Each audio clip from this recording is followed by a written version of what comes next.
I've been saving up a lot lately. My name's Cassie, and I can't help but smirk at my phone with a sneaky laugh. I'm 29 now, married for 2 years, and working hard as a housewife. Some of my coworkers think my smirk is weird, but I can't stop because I'm so close to saving enough money to build my dream home. The balance in my bank account is almost there. My husband Max and I don't have kids yet, but we've always planned to have some once we have our own home. I wanted to stay single a bit longer, but at 27, I fell in love with Max, who's a bit older than me. We work at the same company but in different departments, which can be awkward, but I've stuck with it because finding a new job would mean less money. Now, after a lot of hard work, I'm almost ready to buy our dream home. It's been quite a journey. Life with my husband is smooth sailing, and our savings are growing steadily. We're content with our ordinary jobs and our plan to buy a simple home. Finding joy in this regular life is what makes me happiest. But there's one big hiccup: my relationship with my in-laws. It's the toughest part of being married. When I come home from work to our small rented apartment, seeing my in-laws' shoes at the door instantly drains me. They seem to be here again today. I let out a heavy sigh. I'm home. Oh, you're back. The one who responds isn't my husband Max, but my mother-in-law, comfortably seated on our cramped sofa. Good evening. Do you always come home this late? Our in-laws live just 3 train stops away, which is too close for comfort. That's why my mother-in-law often drops by without considering the inconvenience. You're home late again. What about Max's dinner? This happens too often. No sympathy for my long work hours, just complaints from my mother-in-law. I'm sorry, work was hectic. I'll cook something now. Max has been home for a while. Cassie, aren't you a bit inefficient? Even though Max and I work at the same company, our jobs are very different. Max rarely has overtime in his department, but he earns less. My department, however, is crucial to the company, often requiring me to work late. That's why I earn the highest salary in the company. I never bring this up myself, and I wish Max would, but maybe his pride gets in the way. He never speaks up. Right now, he's just quietly drinking his tea. Even though we both work, I feel like Max could pitch in a bit with the housework, but he steadfastly avoids it. Whether it's shopping, laundry, cleaning, preparing the bath, or cooking, when he gets home from work, he's either glued to the TV or absorbed in his phone. Oblivious to all this, my mother-in-law, as usual, came over to criticize me today. It's okay. I already had dinner with Max. Oh, you've eaten? We had some amazing sushi. I decided to treat Max to something nice for a change. I see. I was taken aback when I heard the name of the sushi restaurant. Isn't that an upscale place? Though surprised, since my mother-in-law footed the bill, I decided to let it slide and started heading to the kitchen to make my own dinner. But my mother-in-law stopped me. Cassie, I hate to ask, but could you do me a favor?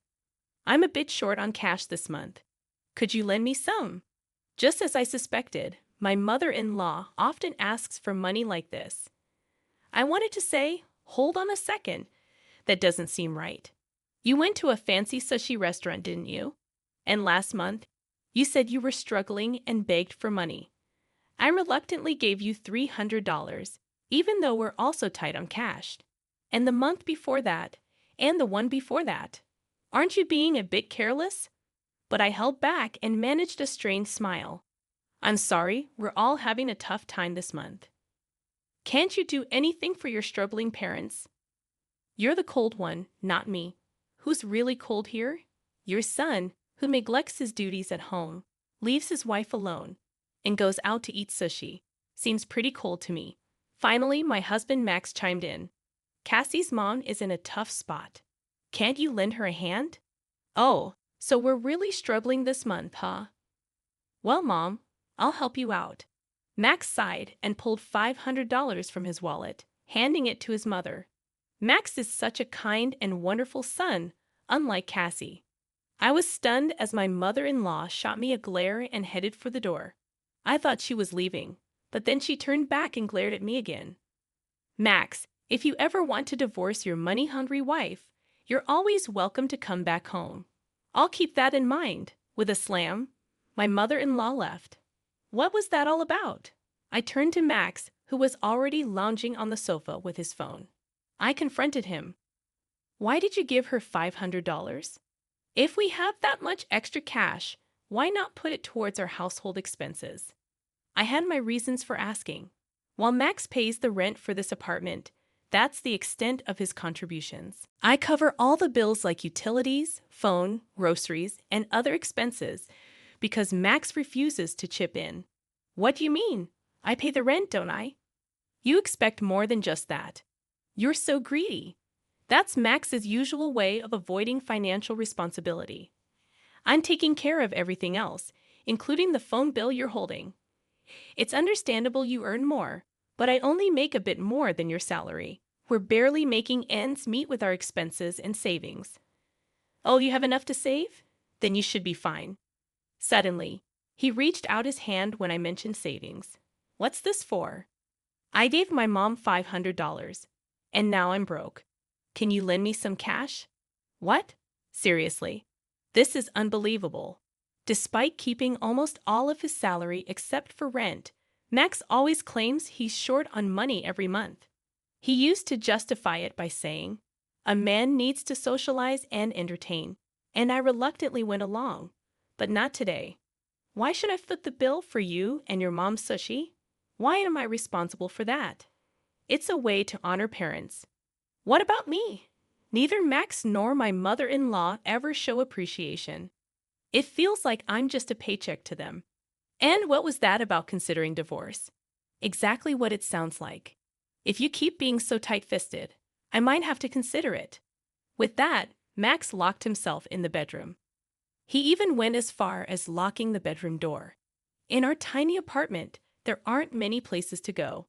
With the bedroom inaccessible, my only option was to sleep on the sofa. These days, amid all the stress, the only solace I find is in checking my bank account balance.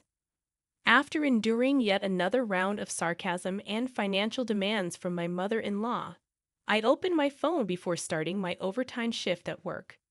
Logging into my savings account, which I've had since I was single, I thought everything was on track for our dream home. That is, until I saw something that made me freeze. What's going on? I exclaimed, abruptly apologizing to my boss before rushing home. Max, are you here? Oh, what's going on? You're home early today. Max looked surprised. Before him lay an assortment of what looked like expensive sushi, and he wasn't alone. Welcome home, Cassie. We're just visiting. Both in-laws were present, not just my mother-in-law, but my father-in-law too. I couldn't help but wonder why they were here. What's happening? We're having sushi. Want some, Cassie? Sushi? Where did this come from?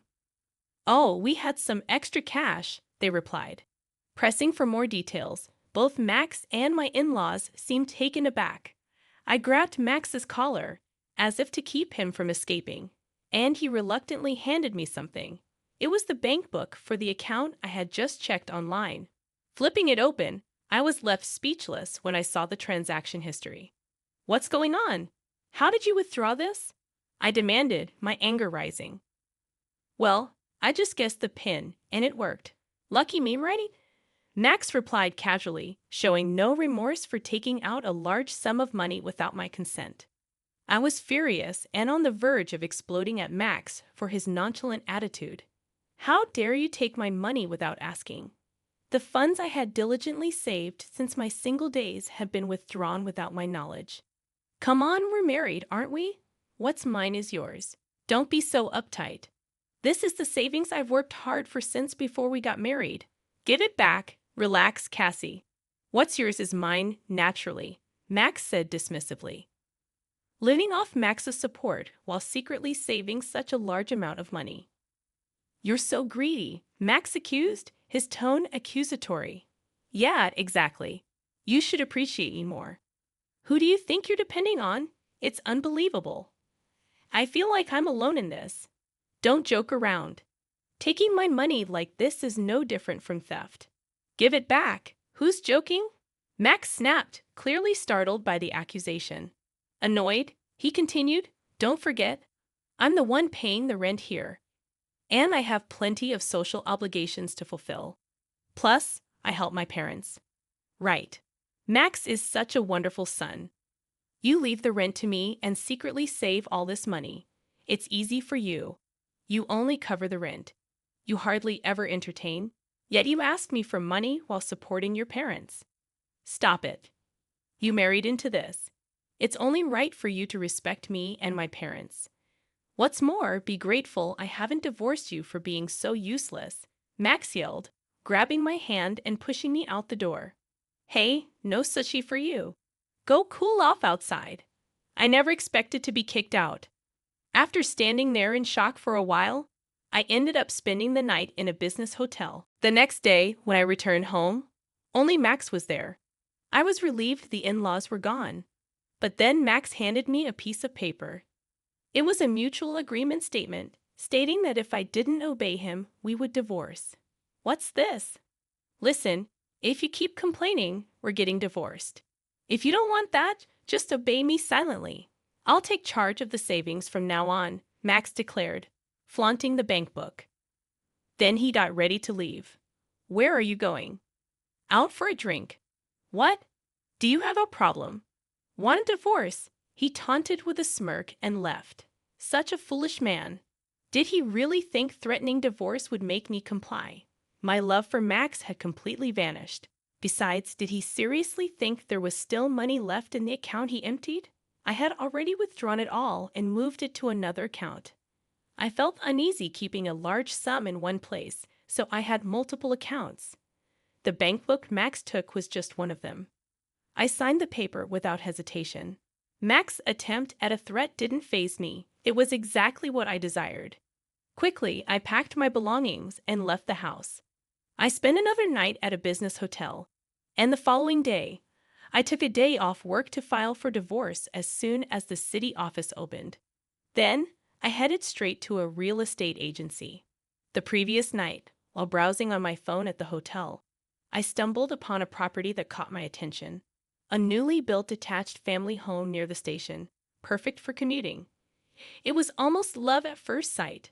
The exterior and interior matched what I had envisioned. After viewing it, I made the decision to purchase the house on the spot. From then on, everything happened in a whirlwind. Staying in a business hotel until the move became too costly, so I explained my situation and stayed with a friend while getting ready for the new house. I had to start from scratch with furniture and other arrangements. Amid the whirlwind of activity, I completely forgot about my ex-husband and former in-laws. Hey, Cassie! Max's voice startled me one day when he showed up at my workplace. Oh, right, we work at the same company. As Max loudly called my name, drawing everyone's attention, he approached me without hesitation. Why haven't you been returning my calls? Oh, I didn't think they were important, I replied, remembering Max's persistent calls. I was preoccupied and didn't want the hassle, so I ignored them. You withdrew money from the account on your own, didn't you? Stop playing around. And why haven't you come back home? Do you really want to get divorced? It's fine, I replied nonchalantly. We're already divorced, and that money in the account is mine, so I can do as I please with it, I stated firmly. Max still seemed to view the word divorce as a threat. My casual response left him looking bewildered. What a silly expression. It's almost comical. What divorce? You mean you graciously offered it to me, and I graciously accepted, I remarked. What? I don't accept this, Max protested. Whether you accept it or not, the divorce is final. Oh, and I've already informed the company and completed all the necessary procedures. You might have some paperwork to handle, so make sure to report it to your boss, okay? With that, I redirected my attention to my computer. I'm busy. Where are you living now? You left your belongings at the house, Max inquired. I took what I needed. I'm comfortably settled in with new things I bought. Don't worry about me. And as for your whereabouts, that's none of your concern. This is a matter of privacy, so please refrain from prying any further, I replied firmly. With that, Max fell silent. Eventually, feeling the weight of the stares from my colleagues and boss, Max left the department without saying another word. Cassie's been through a lot. My colleagues sympathized. The comfort of my new home was unparalleled. The scent of a freshly built house was unforgettable. It was spacious and cozy. However, having just moved in, there were still many things I needed. Today, I was anticipating the delivery of some appliances I had ordered online. Then the intercom rang. Ah, it must be here, I thought as I went to open the door. I immediately regretted it. I cursed myself for not checking the intercom. Standing before me was Mother. Technically, my former mother-in-law, but the words slipped out in my surprise. There she stood, accompanied by my former father-in-law. And further back, Max was lingering. "Long time no see, Cassie." "I'm coming in," Mother announced. "Wait, hold on," I protested, taken aback. My former mother-in-law barged into the house and began inspecting it as if assessing its value. "Oh, this property is quite nice. And this furniture is lovely. Move it to my room, will you? Oh, there's a basement too." "Excellent. Then this will be our room," she declared. Excuse me, but what's with these curtains? Dreadful taste. I'll choose new ones for you, so hand over the money," she continued. "The garden is quite spacious. Perhaps I'll start a vegetable garden." What were these people going on about? Confused, I turned to Max. "Max, what is?" "Be grateful, Cassie," Max interjected. I was about to confront them when my former mother-in-law cut in with irritation. I looked at her smug expression. "It's not much of a house, but as a gift for the parents, it's decent. If it's a two-family home, we'll move in. Of course, as the wife, you'll do the housework. We'll be generous and only ask for $1,000 a month for our allowance." What? What on earth is she saying? Are they from another planet? I couldn't comprehend and just tilted my head. "As the wife. I'm single now, you know," I added, surprising both my former mother-in-law and myself. "Max, you didn't tell them?" I questioned. "I don't accept it," Max shouted. But it didn't matter whether he accepted it or not. The divorce was final. We were complete strangers now.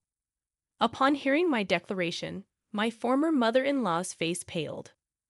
"What do you mean you're abandoning us?" "Your parents."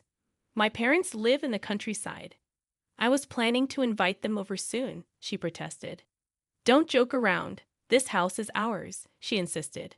"No, it's mine," I retorted. What was she thinking? This house was purchased with my savings in my name.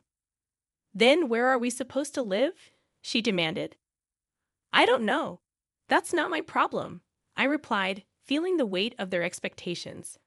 Apparently, they had already sold their house, and the contract was finalized. They planned to live a comfortable life in this house with the money from the sale and whatever they could extort from me. It was a frightening plan. "I don't accept this," my former mother-in-law continued to protest. "But it doesn't matter. We're strangers now, and this house is mine." "I won't accept it, absolutely not," I asserted firmly. In her anger, my former mother-in-law ripped the curtains. "Hey, what are you doing? These things I don't need, such bad taste. This is my house. I'll dim as I please," I snapped back. "That's right. What's yours is mine." "Everything you own is mine," she insisted. "Listen, I don't accept this divorce, and both my parents and I are going to live here," Max shouted out. "Oh no, this is getting out of hand," I thought, just as I heard sirens. I had secretly called the police when Max and my former mother-in-law barged into the house. Finally, the police arrived. "What are you doing?" "We haven't done anything wrong," they protested. "That's right. If anyone should be taken, it's this woman," my former mother-in-law added. After a scene, they weren't arrested but were escorted away by the police. It had been a tumultuous day. After being released, Max continued to come by, insisting on reconciliation and getting picked up by the police each time. He even followed me to work. So after consulting with my boss, George, he received the stern warning. Misusing his wife's savings and assaulting her new home became the talk of the office, leading to an uncomfortable working environment for Max. His resignation seemed to affect him mentally, and he struggled to find new employment. My former in-laws, having sold their house, moved into the cheap apartment where Max and I had lived. It was an old, poorly maintained place, so it wouldn't have fetched much money. With the money from the sale, it seems like the three of them will be able to live modestly. Finally free from all the drama, I'm relishing the comfort of my own home. Although I offered to have my parents from the countryside move in with me, they're not quite ready to make the move yet. So, for the time being, I'm enjoying the solitude of living alone. Perhaps I'll consider remarrying if the right person comes along. But for now, I'm content. One of the first things on my agenda is to get a dog, something I couldn't do while living in the apartment. I also have plans to try my hand at gardening and to host home parties with friends. As I gaze out the window at the blue sky, I think about all the things I couldn't do before and how I want to embrace and enjoy life from now on.